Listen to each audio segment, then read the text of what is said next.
Good evening. I'm very sorry not to be with you personally tonight. As you know, I'm taking part in the Caribbean Conference, which involves my spending 10 onerous days in Jamaica and Barbados. But I'm delighted to have this opportunity to speak to you all tonight because aid for Ethiopia and the Sudan has always been particularly close to my heart. And this has nothing to do with any consideration of improving my public image by associating myself with caring and compassionate causes. My government, as you know, has always given a high priority to overseas aid, even though we have been able to expend very little actual money on it. I'm tremendously in favor of events such as this, where people donate their own money. We in government don't get such opportunities to spend our own money. We have to spend our time spending your money in a responsible way. But it is no secret that I would like to see all overseas aid privatized in this way.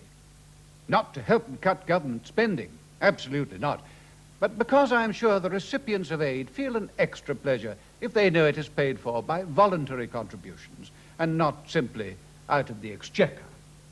I know I would. It's a sad fact of public life that so many people have been misled by the media into thinking of politicians as self-seeking, self-important windbags, obsessed with their career ambitions, consumed with personal vanity. Especially opposition politicians, of course. But I hope that my support for aid will go some way to showing us in our true light as diffident, humble, almost saintly men and women, concerned only with the good of others, and who make endless sacrifices with no thought of personal gain, solely to try to create a better world for our fellow citizens and for the human race. God bless you all.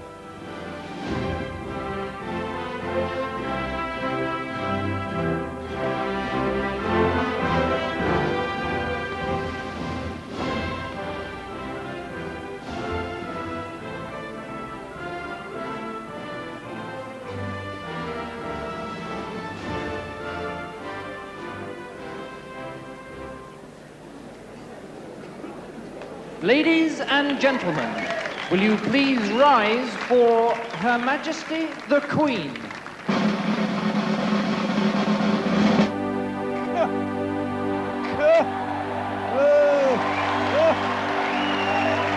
On your feet, you lazy buggers! Come on, you lazy buggers, on your feet! 3 hours in a bloody queue trying to get into this doss house. I've left a particularly tasty kebab to come to this shambles, and my wife is missing her favourite episode of Avita's Ain Pets. Get on your feet. You won't even get off your fat bottoms and give her a decent cringe. Come on, up you get. That's better.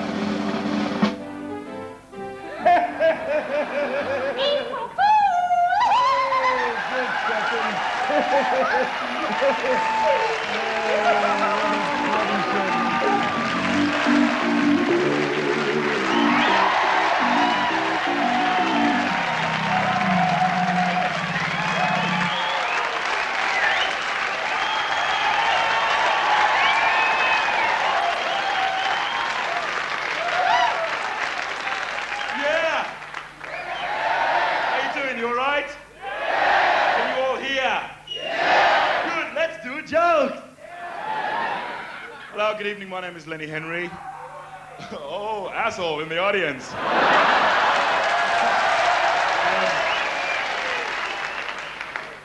It's okay, there's always one prat. Anyway, my name is Lenny Henry, and as you can see, I've had a tragic disaster with my hair.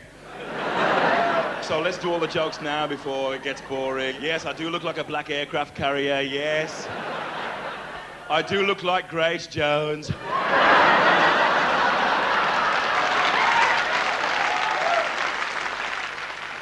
It's a real drag because people keep trying to drive Renault 5s into my mouth. But I believe barbers have had a personal vendetta against me ever since I was a small child.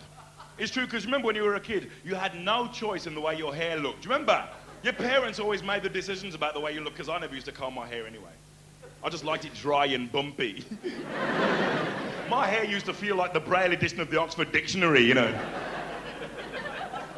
And my mum used to comb it for me to punish me, you know. She'd put the comb and she'd be really rough, you know. You must comb your head. You must comb your head. She sounded like a rap record. You must comb your head. You must comb your head, Shaka Khan. You must comb your head. And the comb would always break off in my hair, you know. That's how rough she was. And she always said the same thing to my dad. Take this boy to the barber shop and bring back me comb.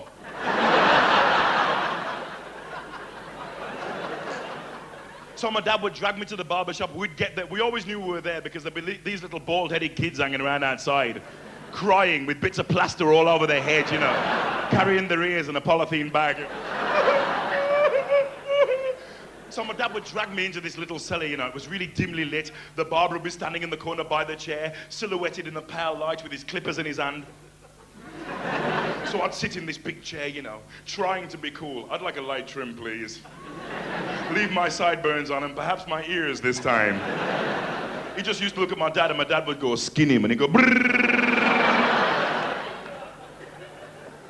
And it seemed like the week after, my mum would always choose then to go to the seaside for a day trip, you know, where it was freezing cold on my cold head, you know. I'd be walking down the prom, you know, the wind would be blowing off the sea, 40 degrees below zero. My dad would be walking behind me saying, breathe in that fresh air.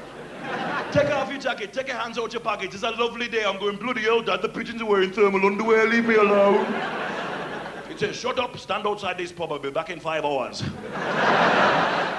I got to Jamaica now, you know, because it's nice there, it's hot. Because although Jamaica is hot, the people are cool, you know. Everybody in Jamaica is just cool, you know. Everybody in Jamaica is just relaxed, you know. Even the ants are cool in Jamaica. Because in England, you see ants and they're always rushing around. Come along, we must work, come along, come along. We must work, we must hurry, come along, come along. In Jamaica, they just go, chill. Easy now. Relax now. Have a jam sandwich. You could be having neurosurgery lying on the operating table. The doctors would be there going, we operate in a second. Because these things take time, you know? Went to Jamaica with my wife because we both like it out there. It's great. Because I've been married for 18 months now. Yeah.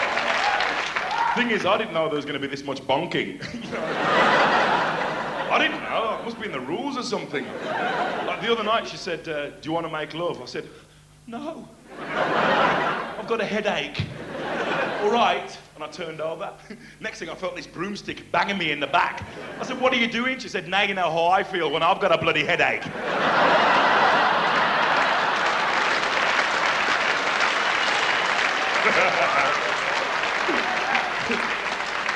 Look at all the guys going. All the women going.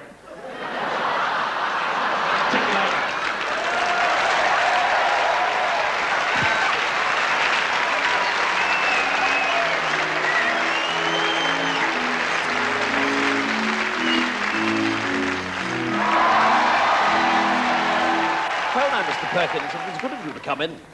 I realise that you're a busy man, but I didn't think this matter could be discussed over the electric telephone. No, absolutely, Headmaster. I mean, if Tommy's in some sort of trouble, then I'd like to nip it in the bud. Well, quite frankly, Tommy is in trouble. Recently, his behaviour has left a great deal to be desired. Oh, dear. He seems to take no interest in school life whatsoever. He refuses to muck in on the sports field. And it's weeks since any master has received any written work from him. Dear me. Quite frankly, Mr. Perkins, if he wasn't dead, I'd have him expelled.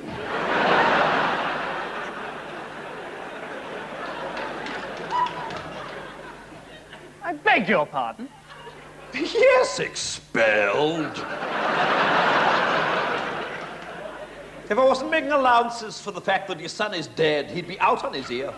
Tommy's dead? Yes, he's lying up there in sick bay now, stiff as a board and bright green.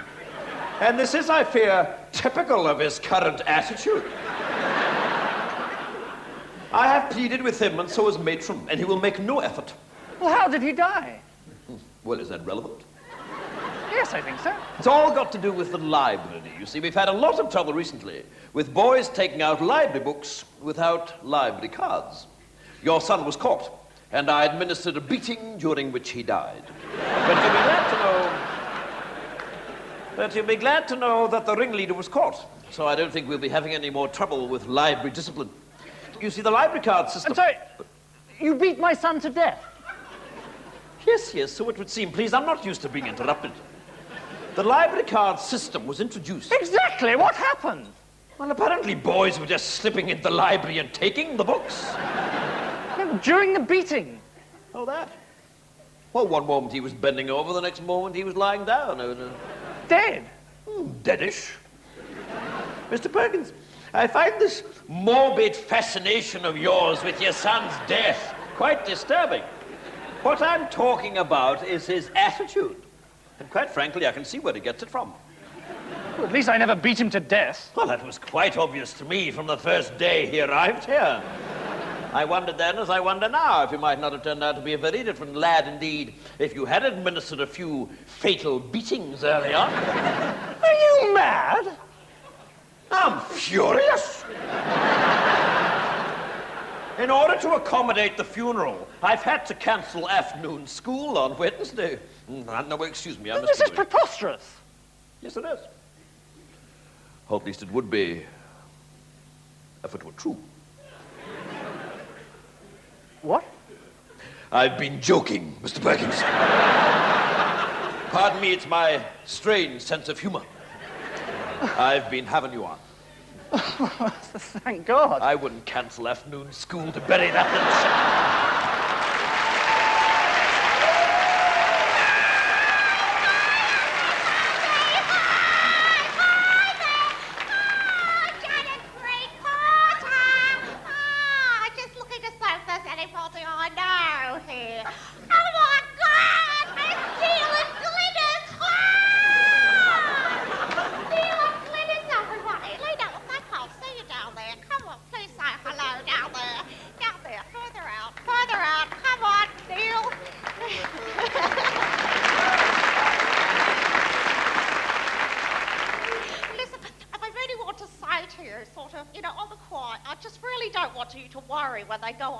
lunatic fringe and everything. I think it's a perfectly lovely haircut.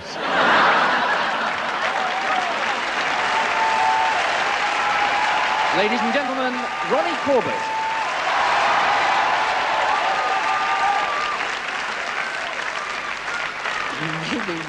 You may be wondering, I mustn't get too near the edge here.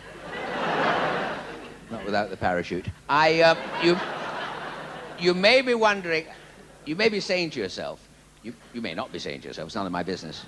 Actually, what you are saying to yourself, I mean, you may be saying to yourself, if nothing is impossible, why can I never cancel a Reader's Digest subscription? Or you may be saying, how did I happen to be here this evening? Well, I'll tell you what happened. Rowan rang me up, Rowan Atkinson, and he didn't really, you know. I remember the day very clearly. It was the one day of the year Allied carpets were not having a sale.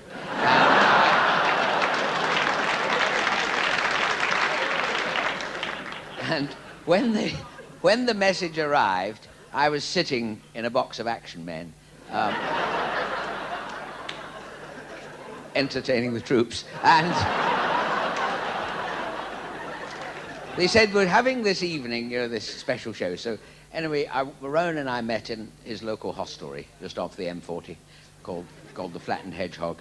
And I walked in the saloon bar there, and there was Rowan standing, chatting to the hat stand. No, he doesn't see too well, and neither do I. I bought them both a drink. Anyway,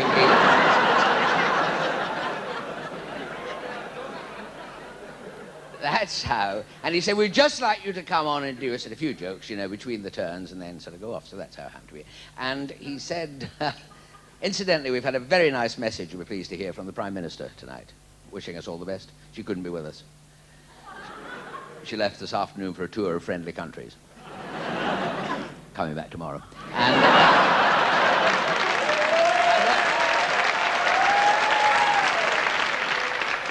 Now, I'm not going to do any political jokes, to be honest, because I'm not a member of any organised political party. I'm a social democrat.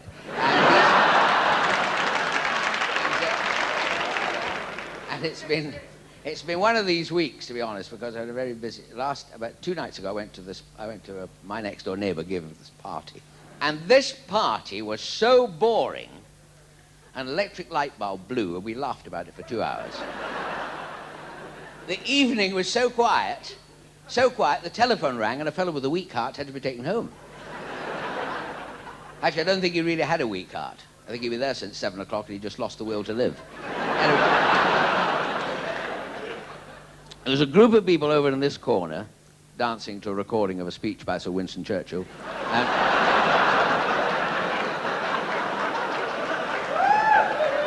And the hostess was mingling with them, trying to sell souvenir pictures of her wedding night. And we're all standing about, you see. Now, 8:30 in the evening, we'd exhausted all the entertainment possibilities. We'd all had a ride in the lift, and we'd all opened the fridge door, watched the light going off and on. Then we played that Scottish game where you seat a fellow in the middle of the floor and you blindfold him, you know.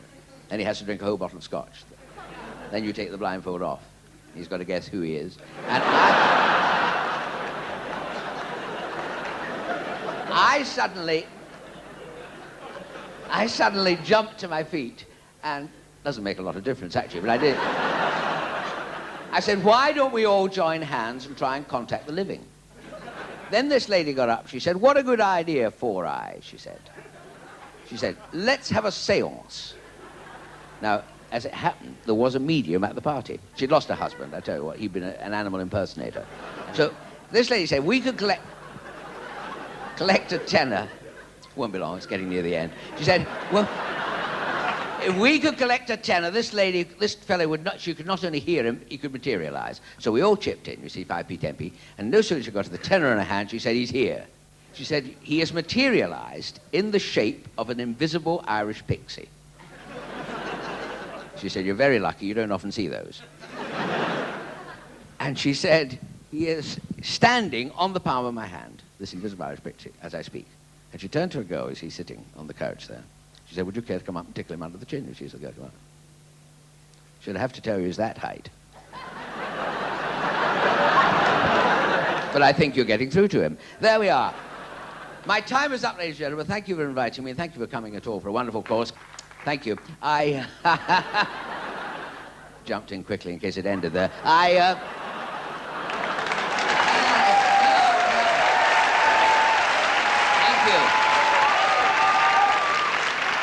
Ladies and gentlemen, Joan Armour-Trading.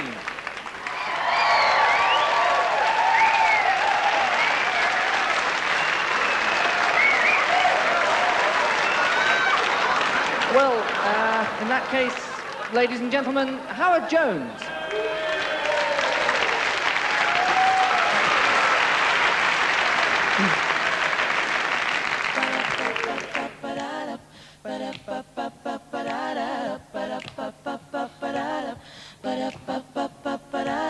The old man said to me, said you can't change the world single-handedly. Raise a glass, enjoy the scenery. Pretend the water is champagne and fill my glass again and again. While the wolves are gathering round your door, time will wear away the stone. Gets the red tree bone. Don't try to live your life for one day. Don't go speed your time away. Don't try to live your life for one day. Don't go speed your time away. Don't try to live your life for one day. Don't go speed your time away. Don't try to live your life for one day. Don't go speed your time away. Ba-da-ba-ba-ba-ba-da-da. Ba-da-ba-ba-ba-ba-da-da. Ba-da-ba-ba-ba-ba-da-da. The old man said to me, said don't always take life so seriously. Play the flute and dance and sing your song. Enjoy the here and now, the future will take care of itself somehow. Grass is never greener over there. Time will wear away the stone against the hereditary bone. I try to live my life for one day. Don't go speed your time away. I bit off more than I can chew. Only so much you can do. The wolves are gathering around my door. Ask them in and about some more. I try to live my life for one day. Don't go speed your time away.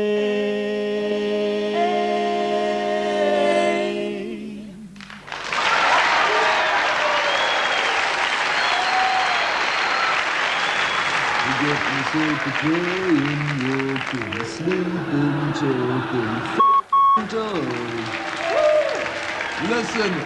Listen, shut the up. No, listen, thanks for giving your money. Now all I'm saying is give us some money. Now! You Bob? What? Will you talk clean to me? It really turns me on. Don't be so disgusting. Good night.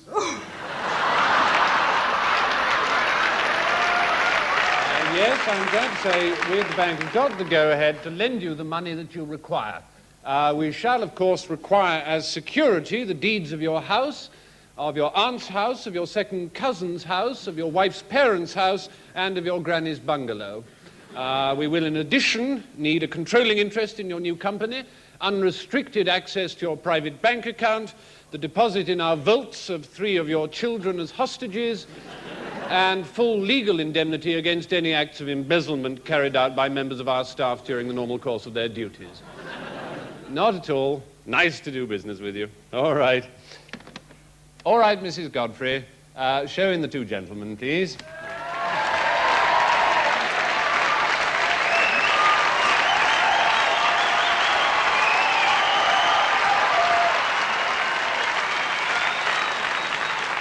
And you're? Geldof. Mm-hmm. And you're? You're. No, you're? You're.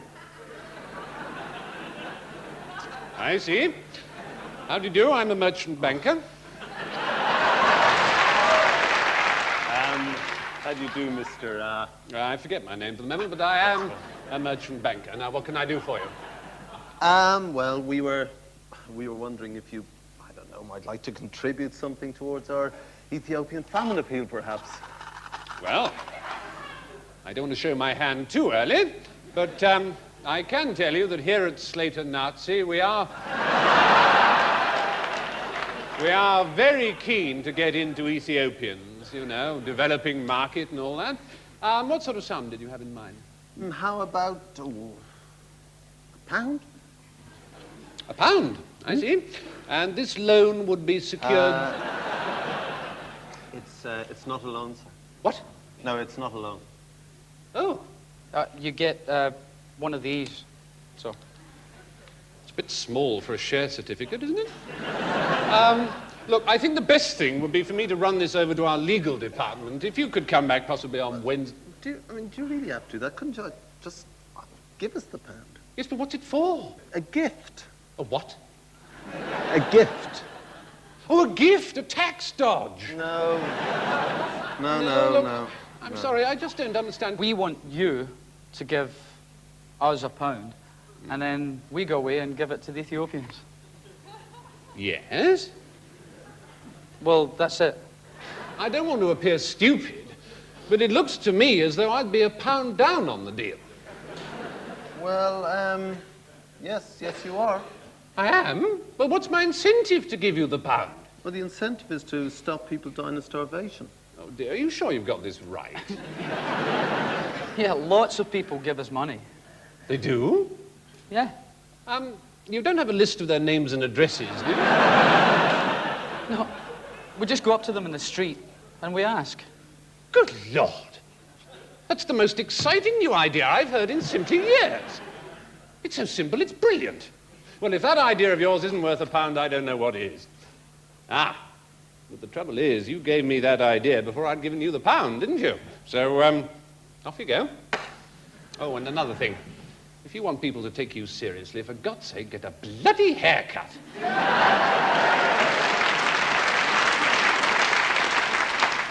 Told you it was going to be a record. I am sick of making records.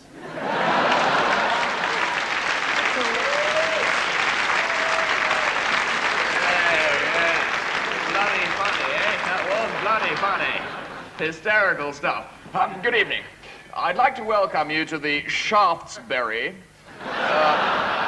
which is, of course, named after one of my favorite pastimes, burying the beef bayonet.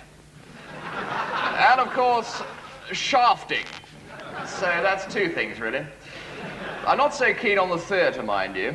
In my official capacity, however, I'd like to say, A, hello, C, what happened to be, and B, there it is. Hey,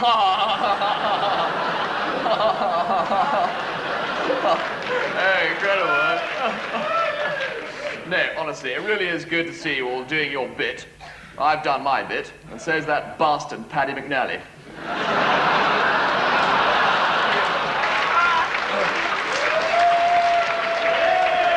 Now, Fergie, you old slag bag, what are you doing down there?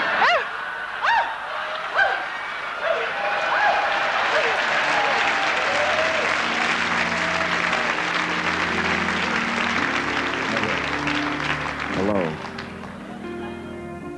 Hello, London. It's nice to be here. Life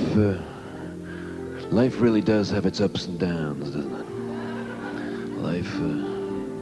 Life seems to have its good times, and life seems to have its bad times. And sometimes they're finger-licking good. And yet other times are just ass-wiping bad. But whatever the way of the world, I always try and keep a smile on my face, because I've always got a song to sing. And this one is devoted to the true love.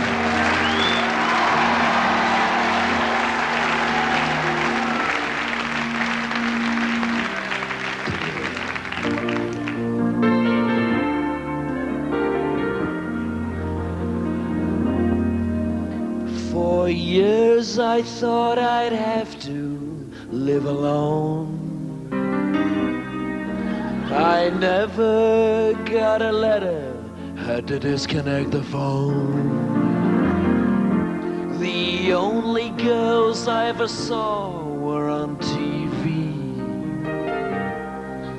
But now I've got a Venus who's sitting next to me. Do I love you? Do I want you? Would I give my life to you if I could?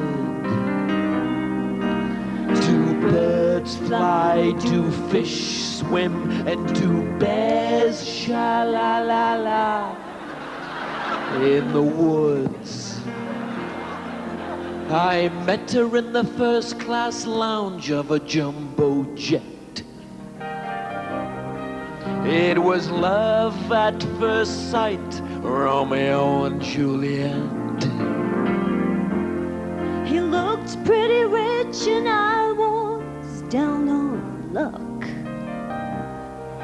So I charged him a fortune for a flying For crying out loud, do I love you? Do I want you? Would I sacrifice my life to you if I could? Is the Pope Catholic? Is Luxembourg small? And do those hairy bears shh in the woods? I introduced her around my friends. She was ace. I was no longer on earth, but in a better place. He's an utter creep, and he drives me round the bend. And to alleviate the boredom, I sleep with his friend. Ho, ho, ho. Do I I desire you? Do I adore you? Would I cut off all my toenails and put them into an envelope with my feet? Is Dragon Godhead, is Chairman Mao dead, and do those bears sha-la-la-la? Do those bears sha-la-la-la? Do those bears sha-la-la-la? On Main Street. Thank you.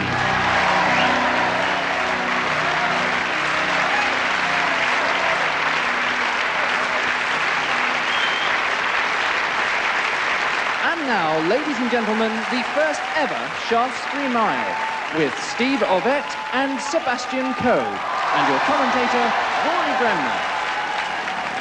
Dramatic scenes here. Taking their leave. Positively begging their girlfriends to do it for them. Good luck, darling. And this is absolutely extraordinary stuff as they're ready to go. The Shaftesbury Mile, once round this theatre. Are you ready? And off you go! And as they set off round the theatre, an exciting sports light series, but outside they go. And meantime, as they race round the theatre, we go back to the West Indies and join our commentator who is out there, Richie Bano. Yes,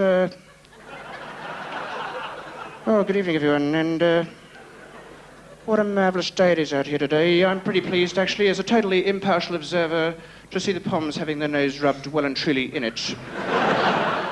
I'm in a great mood here today, because only this morning my wife gave birth to a perfectly formed 2-pound cricket ball. What a marvellous delivery that was.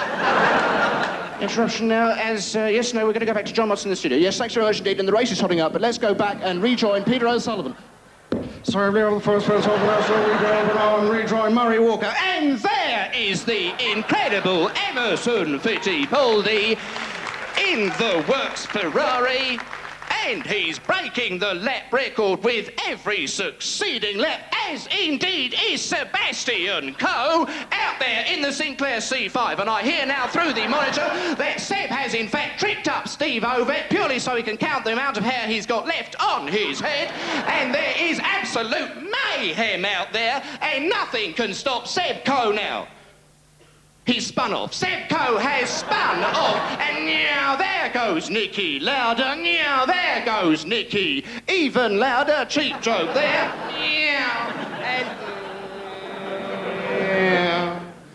And there is Mark Thatcher in the...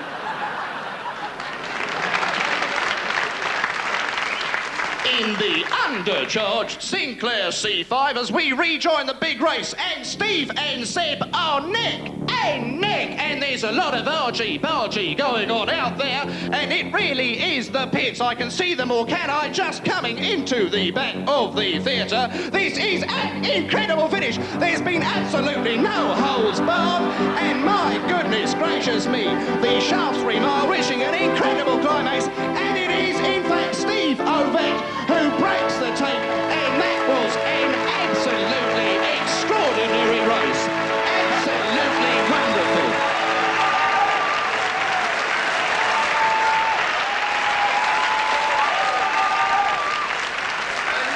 And would you please now prepare yourselves for a world event in comedy and put your hands together for the sexiest man in the history of the universe, Mr. Rick Mayall!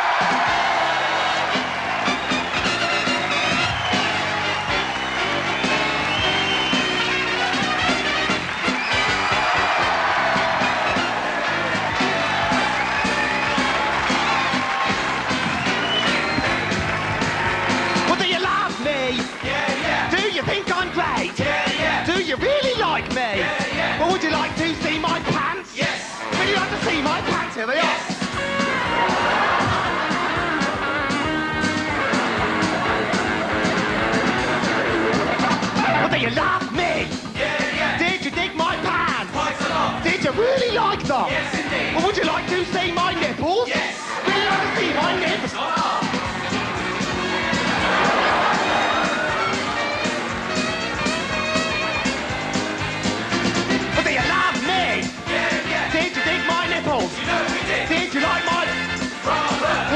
to see my bottom? Yes, please. Would you like to see my bottom?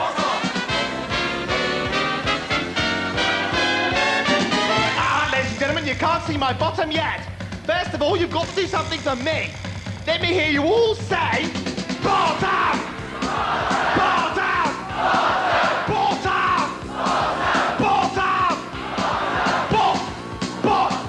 Bottom! Botty bot!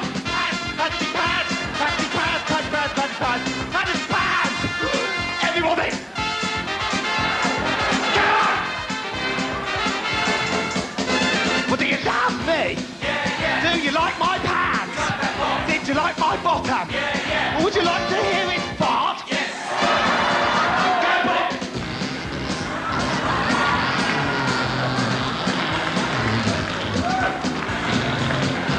Well, do you love me? Did you like my bottom? Did you like the whisk? Or would you like to see my willy? Did you like to see my willy? Put my music back on! I'm just getting to the really good bit. Where I get my rude thing out and the girlies go wild. Bastard! Square! Your problem is you can't handle my willy. No, that's not what I meant. No, I didn't mean that like it's... What I meant is you're an utter bastard! And I hope you die somewhere horribly alone in a gutter somewhere, you utter nobody! Anyway, hi. Good evening.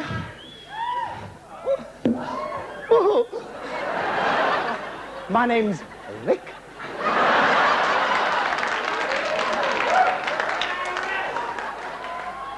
Rick? What? What? What is it? What's going on? Well, you're a pretty nutty bunch, aren't you? You're completely potty. We're potty too, we don't care what we do. I broke a teacup in the dressing room just now. I mean, we reported it to the police, obviously, but still bloody happened. We're mad. We will do anything. Bloody hell, can you see all right up there? Well, not home then.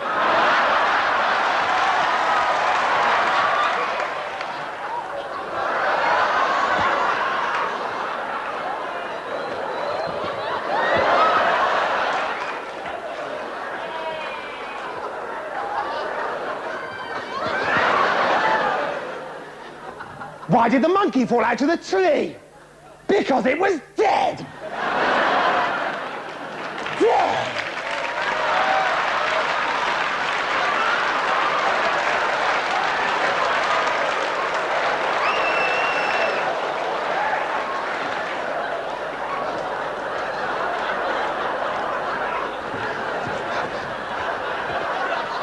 Who's this? It's me! No, because seriously, I'm here. As you know, I've just done a fantastic #1.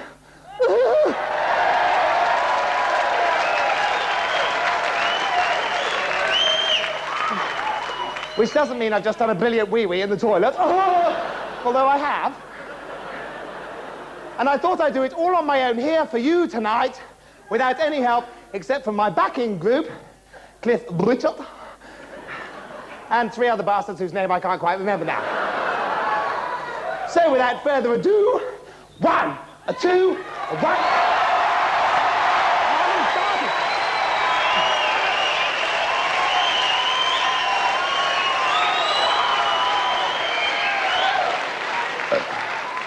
Oh, hi, Mike. I was just telling everyone how fantastic you were. Listen, why don't you and I do the single now? Just get down on top of it and be funky.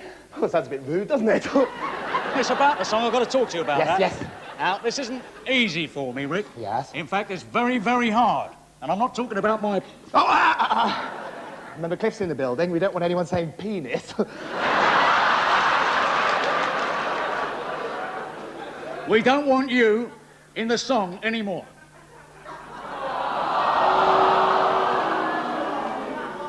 What?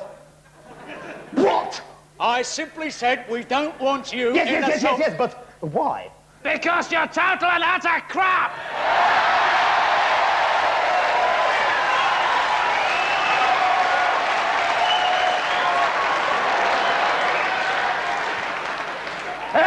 Yes, Lydian, very brave of you to shout insults from the dark. What are you doing, playing a girly game of sardines?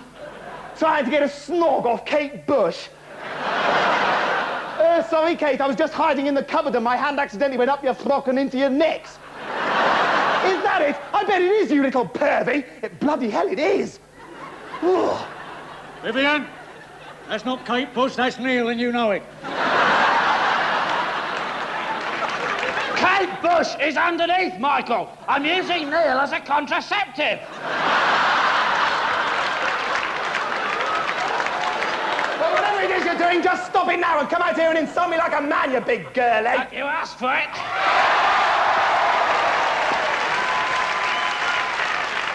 Very tactfully done, Vivian. Thank you, Michael. I'll go and find Cliff. Okay. Back in a tickle, Katie, baby. I just got to do this #1 song with Shaky Stevens. Right. Good evening, bastards. This is my #1 hit. Fooled you. And this is my #1 song.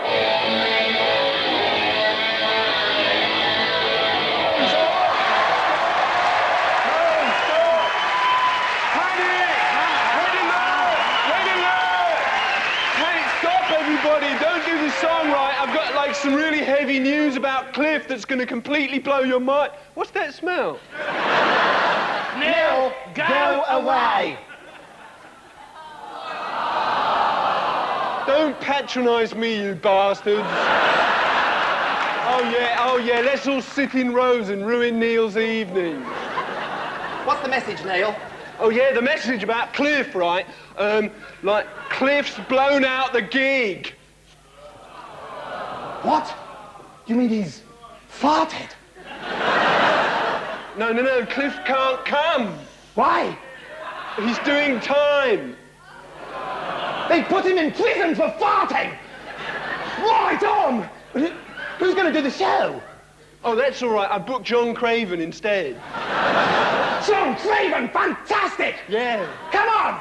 Neil, do you want to hear a great new joke?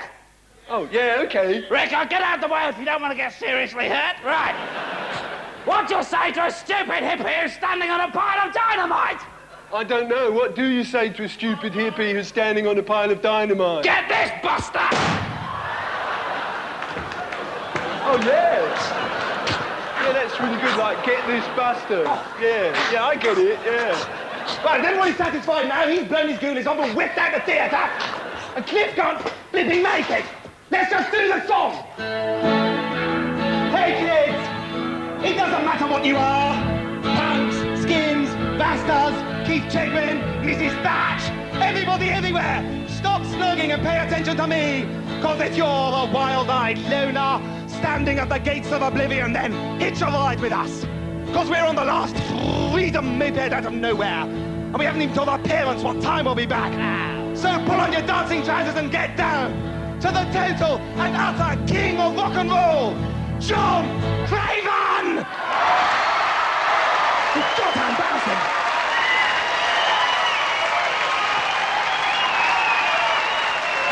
Thank you.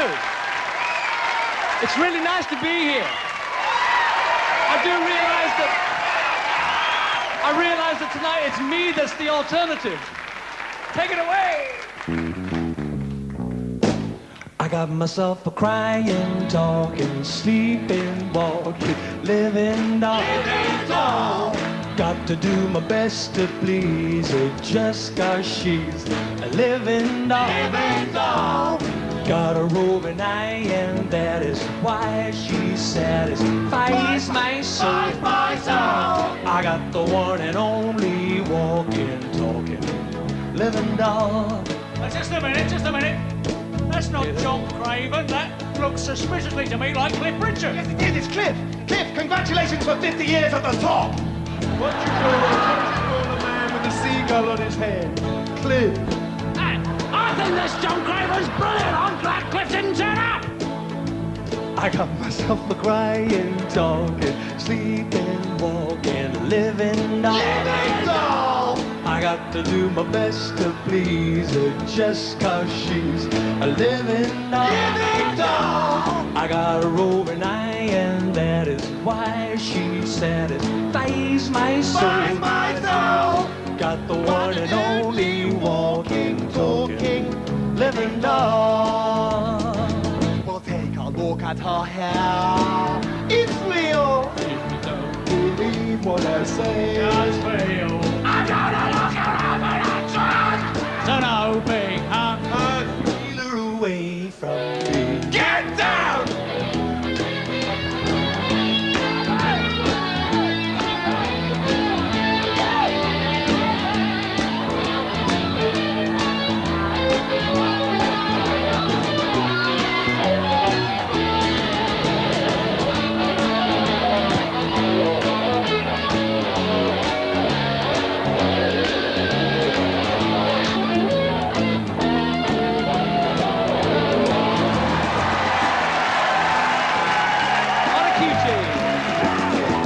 Myself a crying, talking, sleeping, walking. Where you go? Jump! Just 'cause she's a living doll. I got a roving eye and that is why she satisfies my soul. I got the one and only walking, talking, living doll.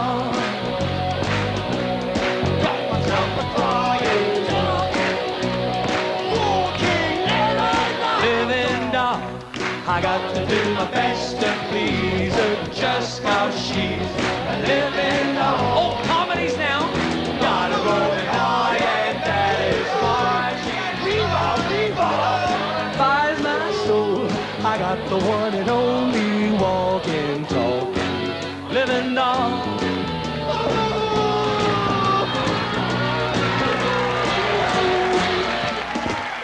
Living doll.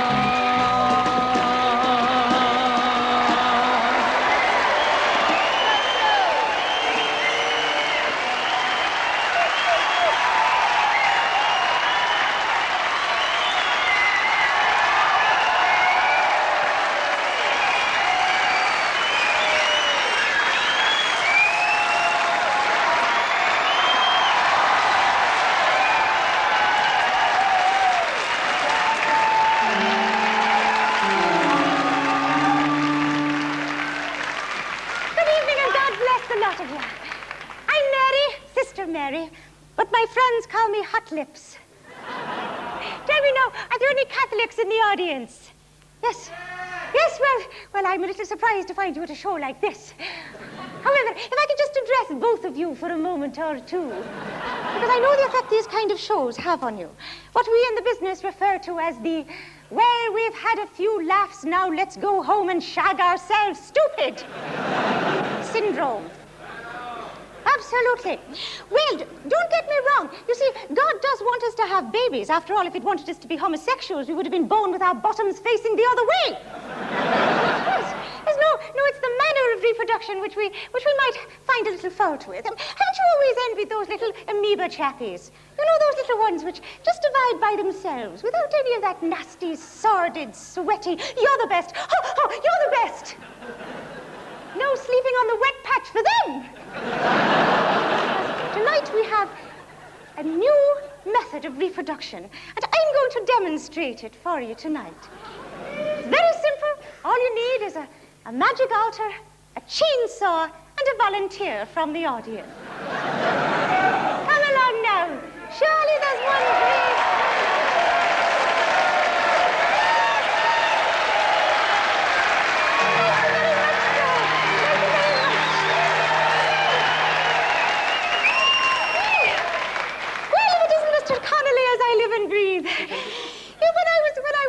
When I was taking my first communion, I used to be such a fan of yours. I used to pray that the Lord would protect you from drink and drugs and loose women.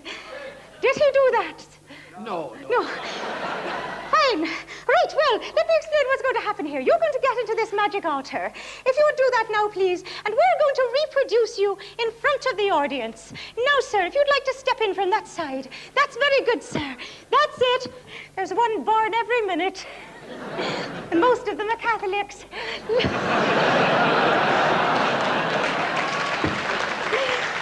now, sir, don't you worry your little head, sir. This trick is as safe as the rhythm method itself. Father Glitter, the chainsaw!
Philadelphia, PA. Will you please welcome live on stage the sex god, Theophilus P. Wildebeest.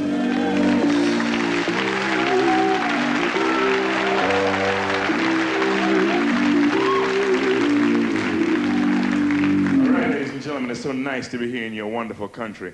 My name is Theophilus P. Wildebeest. I'm the most fertile man in the universe. Already I can feel something stirring within my trousers. It's my leg. You know, I'm gonna do a couple of tracks from my brand new album because I'm making an album right here in London right now. It's called Cover Me in Peanut Butter and Bite My Nipples because I like it like that. It has some great tracks in it like How Can I Tell You I Love You When My Dick Is in a Blender? And you know, as you can tell, it's an album of love songs, and I want to do something for you right now. So I'm gonna come amongst you. That doesn't mean I'm gonna spontaneously explode or something like that. It just means I'm gonna step down into the audience and rap with the ladies, because that's the kind of guy I am, you know. Because I've got to find a girl right here, right now. And I'm gonna walk right down these steps like this. Kneel right on. You know, so many sexy ladies in the audience tonight, but this is not one of them. There's so many ladies here tonight. How you doing, baby? All right. You're looking so fine. Right on. Right on, my man. See, white people, goddamn, a white person who knows how to do this. How you doing, all right? Nice to meet you. Hey, my man, we got a tablecloth like this at home. It's real nice. I like it a lot. Hey, cheer up, bruh. Only 2 more hours to go. You know, I love comedy. It's my favorite thing. Hey, a camera. Right on. Come on, baby. Give her a big hand, ladies and gentlemen. I found my love.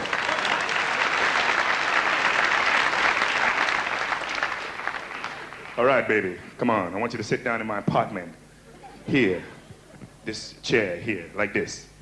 All right, nice to see you dress up to come out, you know. I like that. It's nice. You look real... Guapo, me, great nuts. Look at all this amazing floor rummaging around in here. It really is amazing. Bloody hell, there's something here with 100 legs. It really is terrific. I'm sorry, baby. I just lost my mind for a second. So where you from? Time's up. Where you from, girl? North London. North London? How nice. Whereabouts in North? All of it or just a small part of it? A little bit of Muswell Hill, all right. You got any African in you? Would you like some?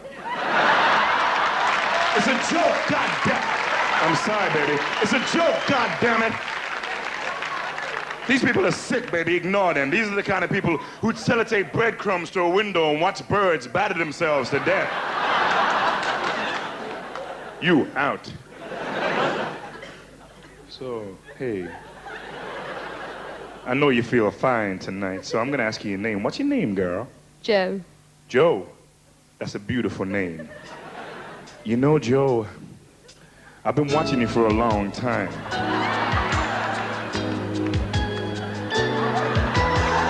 And now that I found you, I ain't never gonna let you go. You see, Joe, these nipples are yours tonight. To do with as you will. Because I feel so sexy tonight. I can, ooh, all the ladies say, ooh. Yeah, like that. Joan, tonight is your night. I'm gonna let you have my body. All of it. Even the long, wobbly, floppy, dangly bits. I want you to know that this song is for you and for all the special ladies in the audience tonight. It's all for you. I'm gonna get sexy right now, so excuse me while I wobble my hips like some demented demon or something. Come on home with me and drink some cocoa wine. Show me your loving, girl, and I'll show you mine. Let's roll around in my pile carpet. It's deep enough for two. I'll mix you a cocktail, baby. How about a slow, comfortable scoop? It's a drink, girl. I got a big, big love. A mighty fine love. It's a gigantic love. It's my big love. Yeah, my love is so big I can barely get it into my mini metro, girl. You see, everything is everything. But some things aren't everything. And those things are what I call nothing. You see, Joe, I love you. I love you because you're beautiful. And also I love you because you believe all this bullshit I keep saying. I think you do, girl. Let me get down. Ooh. The first time that I saw you, babe, and I put my hand on your knee, and when you slapped my face so very hard, Joe, I knew you were for me. So don't play hard to get, girl. Can't you see I'm a sex machine? I've got twin carburetors, babe. I think you know what I mean. So climb on board, Joe, baby, and hang on to your hat. Wait a second, nothing's happening. I think my battery's just gone flat. Oh no, girl, give her a big hand. I had a big, a mighty fine love. It was gigantic love. Was my big love. You see, Joe, every night can't be the jackpot. Sometimes you get a cherry, other times you get a lemon. Other times the handle breaks off in your hand. Tonight was that night, girl. Now leave me alone. Can't you see I need time to get my sexiness together? I need olive oil rubbing into my buttocks. I need peanut butter rubbing softly into my ears. And most of all, I need a big sheep. Good night.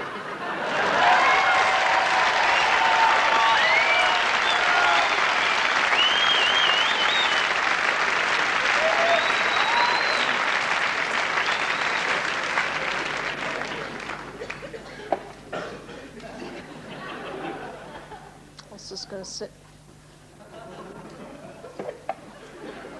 I was just going to sit. Right. Sit.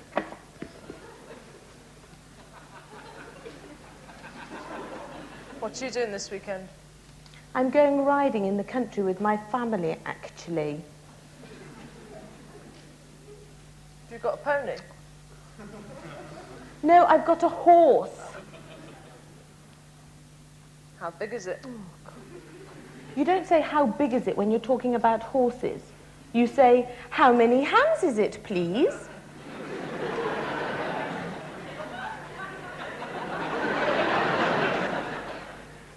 How many hands is it, please? It's 16 hands, thank you for asking. Would you like to know what I'm doing this weekend? No. I'm going to stay with my boyfriend.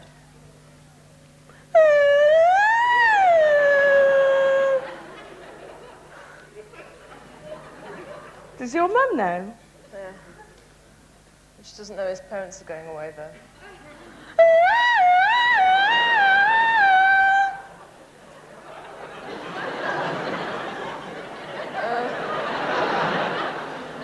So you know contraception?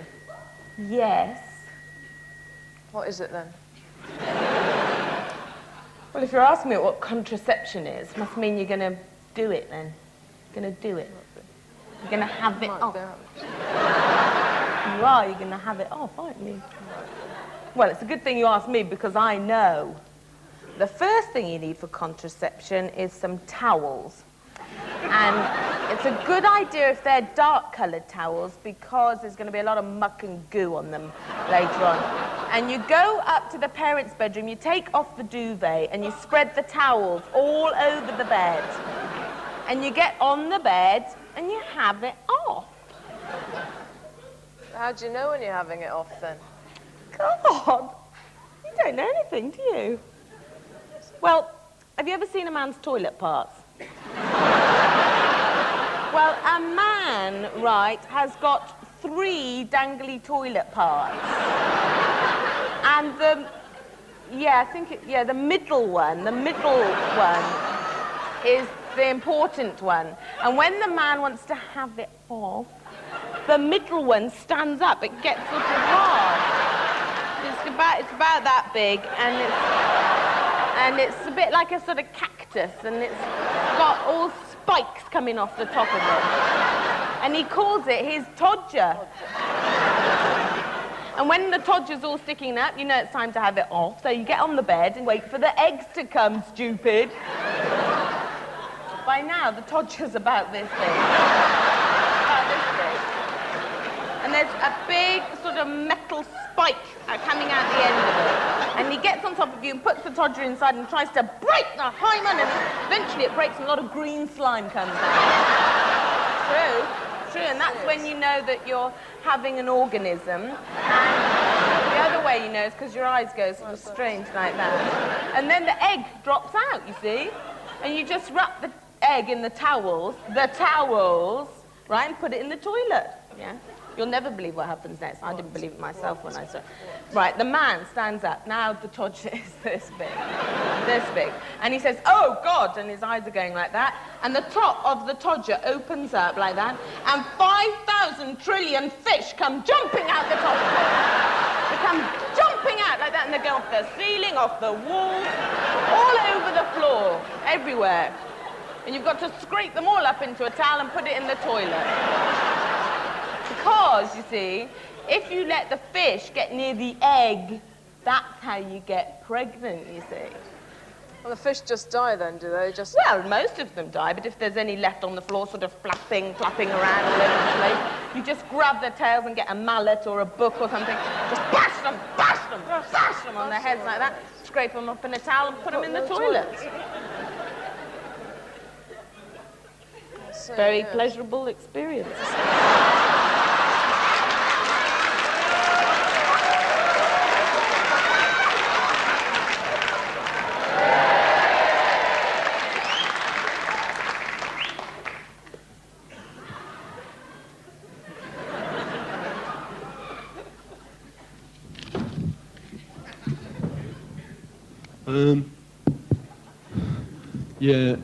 Look, I know you're all really enjoying yourselves, and I don't want to bring the whole evening down.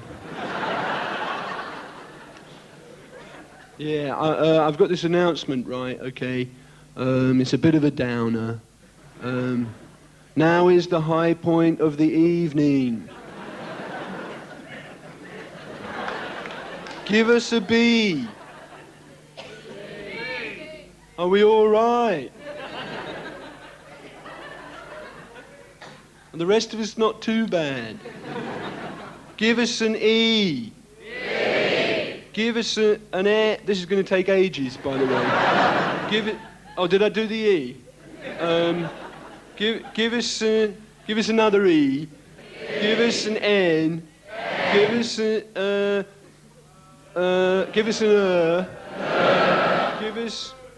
yeah. Let's hear it for the man who makes James Brown look like a pullover. Oh, no, that's pushover. Benetton.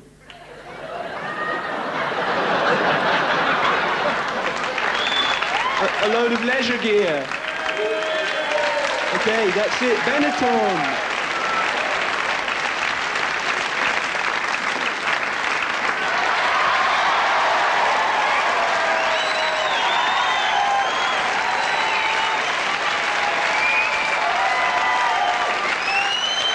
Good evening, ladies and gentlemen. I want to talk about that which unites us tonight, son. I want to talk about freedom and togetherness, because this is the bit of the evening where we all begin to love each other. Everybody can have a little bit of a snog, all right? When, you know, link arms, hold matches in the air, which is bloody difficult when you're linking arms, incidentally. Maybe sing Bob Dylan hits. All the young ones fans thinking, it's Bob Dylan, then, you know? He was a bloke who couldn't sing on the end of the We Are the World video, you know?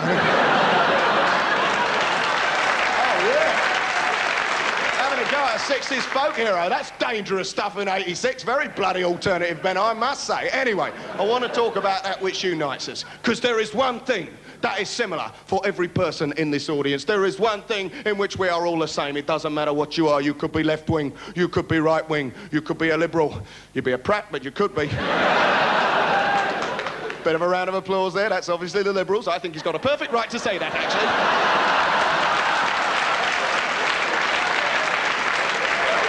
Get you lot digging a channel tunnel, eh? We'd have a bridge from one end, a channel from the other, they'd meet in the middle, no, and everyone would drown, but it'd be a compromise, wouldn't it? Nice one, eh? Anyway, the one thing that unites us is whatever you do, whatever you are, whatever you think, if you're on a train, travelling alone, especially intercity, you want both seats to yourself.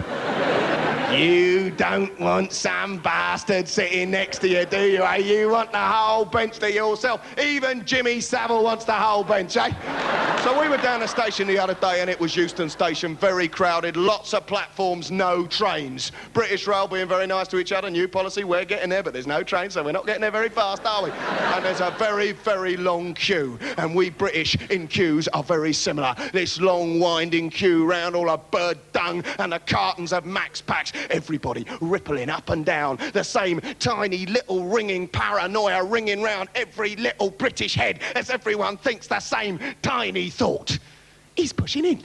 That bloke's pushing in. He's pushing in. That bloke's pushing in. He's pushing in. Tell him, Frank. Tell him, Joan. He's pushing in. Tell him, Frank. Tell him, Joan. He's pushing in. Everybody worried that they're going to get done down. Everyone worrying that they're going to be the ones that don't get a seat. A little knot getting in our stomachs, giving us a hernia when we're 40. He's pushing in. And suddenly, we all take a little quantum leap into another paranoid dimension as our mantra changes slightly and we all realise that the Falkland spirit is a load of bollocks and we're all a little bunch of Thatchers underneath as everybody says, well, if he's pushing in, I'm gonna push in. And slowly but surely the queue begins to collapse. Well, if he's pushing in, I'm pushing in. If he's pushing in, I'm pushing in. Everybody jockeying for position, wondering whether they got time to get themselves a Big Mac, Whopper, Casey Jones, dog burger.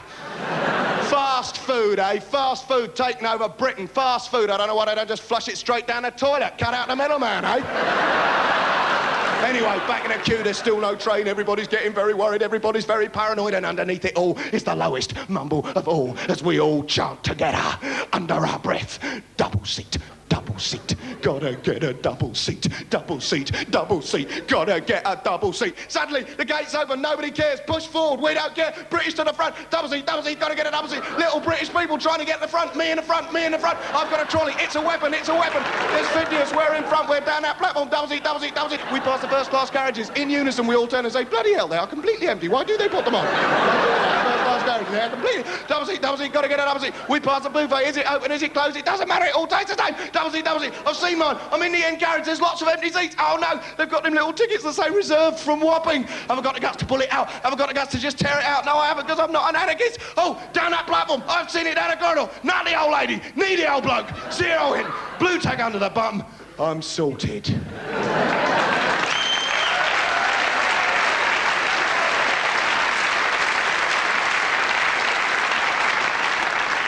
Spread out.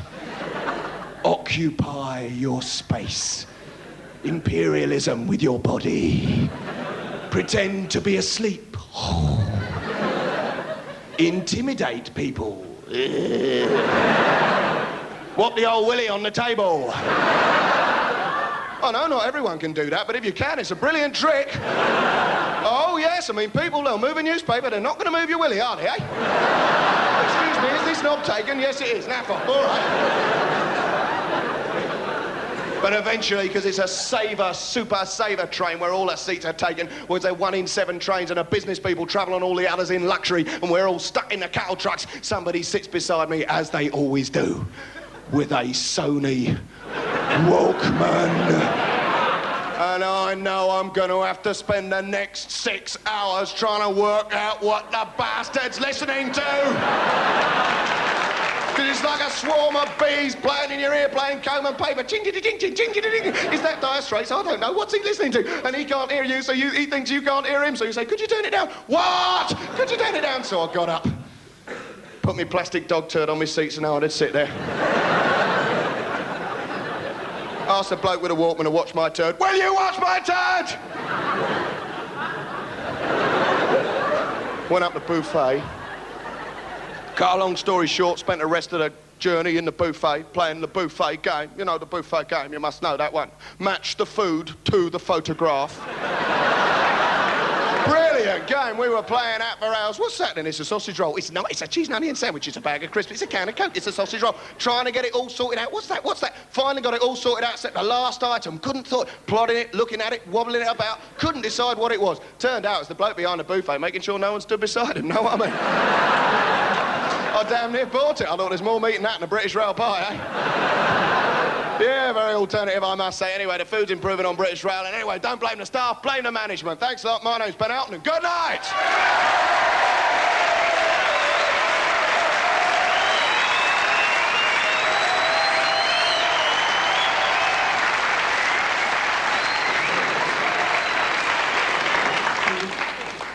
Ladies and gentlemen, there's been a lot of unhappy talk recently about the lack of interplay these days between the world of Shakespeare and the world of heavyweight boxing. Now, we hope to set that right this evening with the first production of a very exciting new acting company. Ladies and gentlemen, a warm West End welcome for the Frank Bruno Shakespeare Players.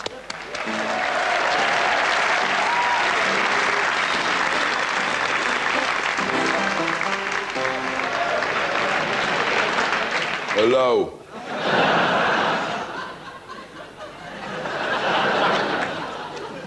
A lot of people say to me, Frank, I bet you're a lot more used to the short left hook to the chin than you are to the iambic pentameter. Well, nothing could be further from the truth, Harry. And to prove it, I'm gonna take on the balcony scene from Romeo and Juliet, which I hope to knock off in 110 seconds. Like I did Jerry Coetzee. But soft, what light from yonder window breaks, Harry? It is the east and Juliet is the sun, you know what I mean?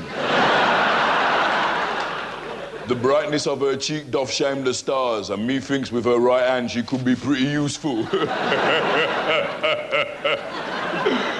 Juliet, Juliet, Juliet.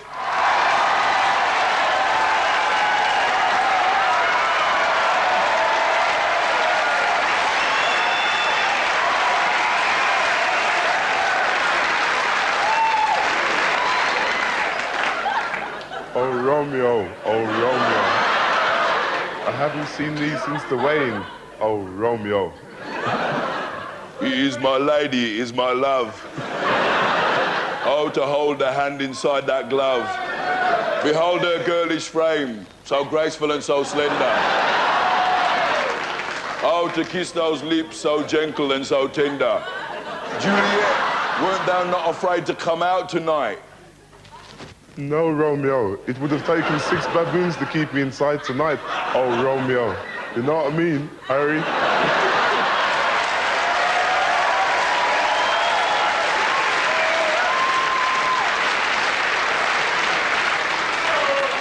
Juliet, let us thank God that we are together tonight.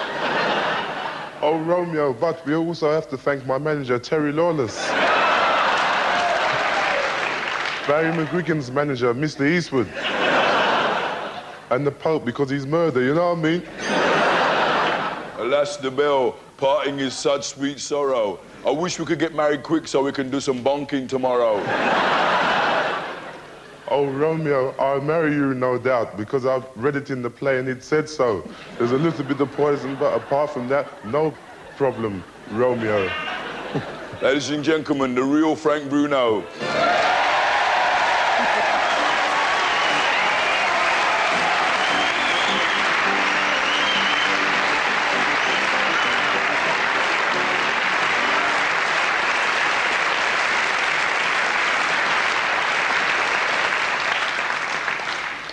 All the ad-libbing you did at the end, man, it was totally wicked. Well, Shakespeare's my game, you know what I mean, Harry? Come on, let's go for a curry. Yeah.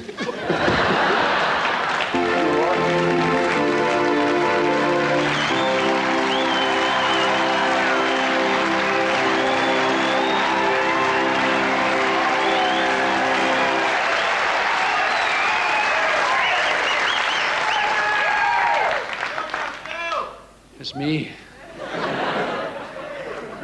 I feel particularly splendid today. I do. No, today, ladies and gentlemen, I finished my first novel. It's taken me a long time to read a book, but there you go.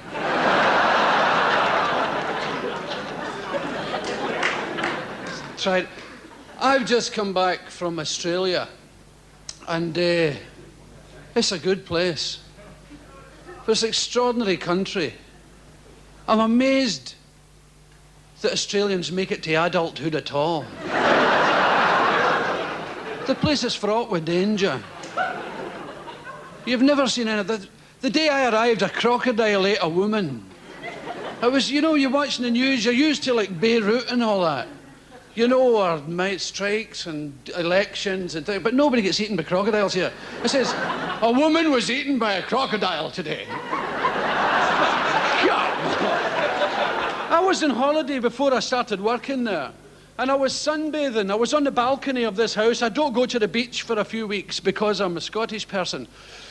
And I tend to frighten people on the beach because being Scottish, I'm pale blue. It takes me a week to get white, you know. I was on this veranda and I heard, oh, I thought Japanese, changed their mind. They've got plans for you, those bastards. 10 years' time, you walk along the road with your Sonny Walkman and the cable will tighten.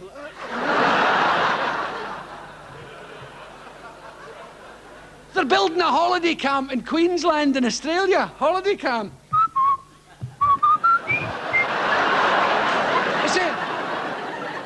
It's a strange... But there wasn't a Japanese at all. It was a shark warning.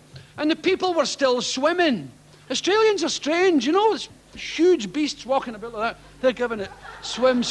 They seem to work on the basis that sharks eat one person at a time, you see.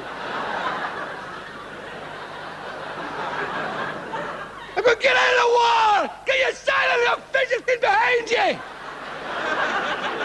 They're saying, what's with the blue prick in the veranda? If I was in, I'd be going through that water like a Polaris missile! Throwing children behind me.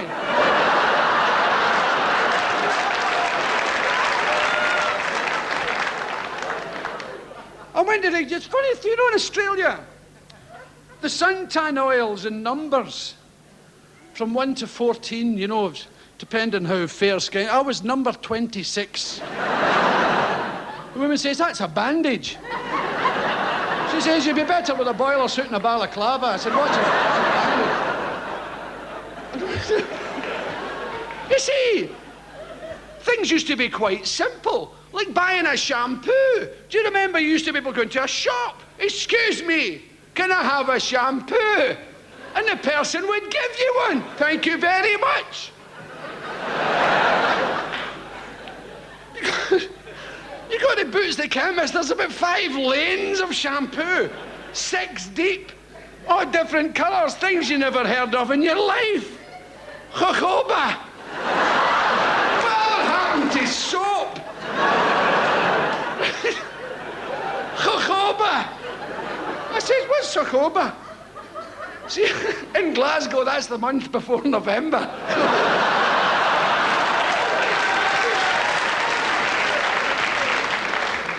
I says, what's jojoba all of a sudden? She says it's a Mexican bean. I thought, great. You'll have farting hair.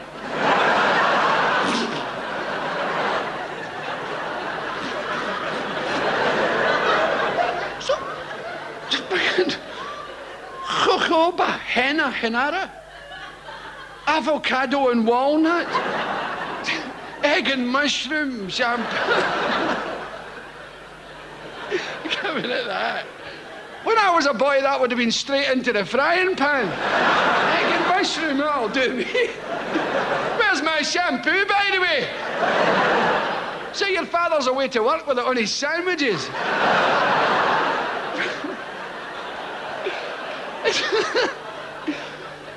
And the women who work there, Jesus, they're so smug, you know.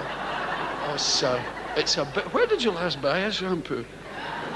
It's much more complex than that. So what's so complex about it? Well, sir, it's... For instance, what kind of hair is it for? I say, pubic hair. So you find that in your fancy labels, you bastard. It might be under short and curly. They don't like... See, pubic hair's when people don't like you to talk about pubic hair. Now, talking about your willy is becoming socially acceptable. You can say it on talk shows now, and everybody, Willie, oh, he said Willie. I think I'll say it too. Willie, Willie, Willie, Willie, Willie. Now, I was talking about the pubic. See, pubic hair's fascinating stuff. Mine is particularly fascinating because it's going grey, and every day's a wee adventure, you know. You know, it's getting really distinguished. In a certain light now, you would swear my willie was Stuart Granger. Distinguished, you know.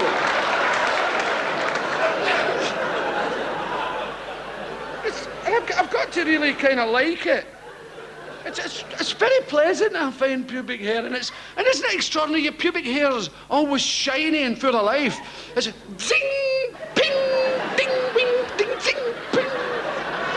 It's always in great condition. It's ping, ding, ding. It's never sort of dull and lifeless, you know. It's ping, ding. And you wouldn't squander your conditioner on it, would you? You give it a quick rub with the old soap and that'll do you. It's not cheap, this stuff. So, chung, shiny, life, ping, pong, zing, zing, zing, zing. There's a lesson for us all there. Don't squander your money in hair conditioners. Wear underpants on your head. Don't you think? Oh, I think it's fabulous. Oh, I'm all for it. I don't mind it going grey, but I thought, oh, Jesus, it doesn't go bald. Wouldn't it be awful if it receded and it all went away? The wee willy like a southern fried chicken. I couldn't bear that, to be an old man lying in my bed with this wee bald willy lying on my thigh. Like the last chicken in the supermarket, you know? The one everybody picked up and squeezed and threw back. But it's a fascinating subject. Do you know what's always intrigued me? The way pubic hair only grows to a certain length and then stops. How does it know? It's one of the great unanswered questions. Same as how does the guy who drives a snowplow get to his work in the morning, you know? These are the things that keep me awake. I think it would be brilliant, you know, if your pubic hair just kept going. Right out the legs of your trousers.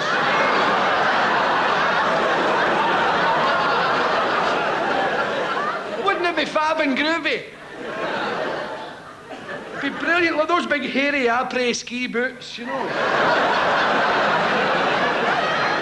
And you can brush it, we can brush it. 100 strokes a night.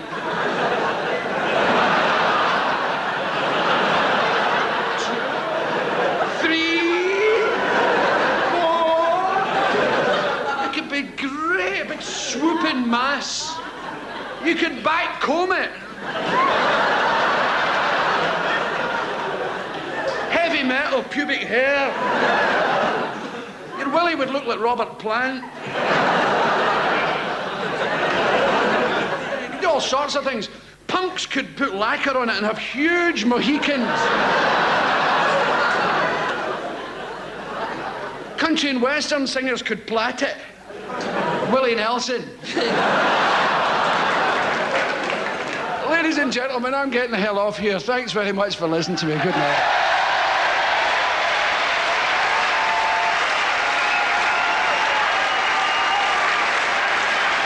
Thank you very much indeed. Without any further ado, I would like to introduce you to two national heroes. Midge and Bob Geldof, ladies and gentlemen.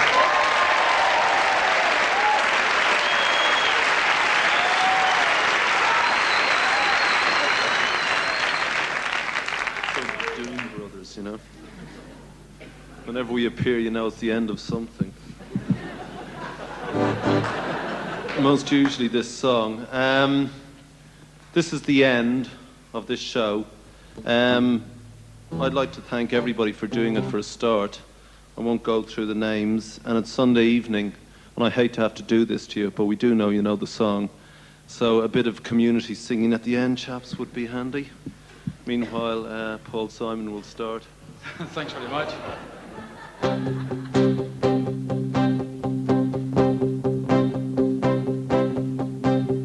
It's Christmas time, and there's no need to be afraid. At Christmas time, we let in light and we banish shade. And in our world of plenty, we can spread a smile of joy. Throw your hands around the world at Christmas time.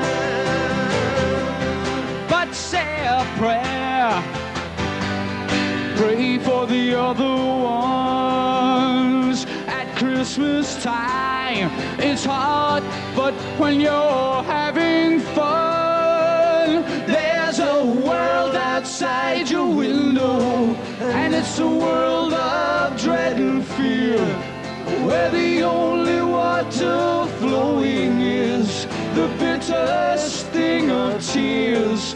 And the Christmas bells that ring there are the clanging chimes of doom. Well, tonight, thank God it's them instead of you. And there won't be snow in Africa this Christmas time.